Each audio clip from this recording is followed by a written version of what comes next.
tu investis sur les marchés, tu peux atteindre 5 niveaux de rendement. Le premier niveau, tu peux l'obtenir en investissant dans des obligations d'État sûres au lieu de laisser ton argent dormir sur un compte bancaire. C'est ce que l'on appelle le taux d'intérêt sans risque et tu peux obtenir en moyenne 3 à 5% en fonction des pays. D'où sort ce taux? C'est simple, la règle globale c'est on prend l'inflation du pays en question et on ajoute environ 2%.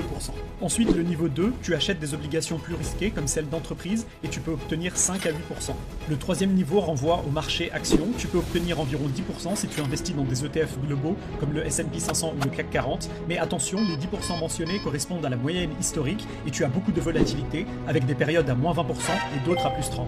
Ensuite, le quatrième niveau, les ETF thématiques. Au lieu d'investir dans un ETF global, tu vas investir uniquement dans un ETF qui représente un thème précis ou une méga trend. Ici, on peut donner deux exemples, l'ETF Nasdaq qui rassemble les entreprises tech ou l'ETF des semi-conducteurs avec des entreprises comme Nvidia ou Intel.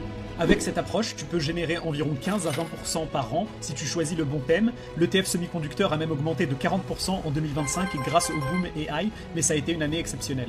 Enfin, le cinquième niveau, on effectue ce qu'on appelle du stock picking. Au lieu d'acheter un ETF, on va investir uniquement dans les entreprises qu'on a sélectionnées. Avec cette approche, la performance varie énormément, mais les meilleurs investisseurs génèrent en moyenne 20 à 40% sur une longue période. C'est le cas notamment de Warren Buffett ou de Peter Lynch. Voici quelques exemples d'entreprises qui ont cartonné en 2025. Google a fait plus 100%, ou Micron plus 600%, mais c'est impossible de répliquer une telle performance sur une longue période.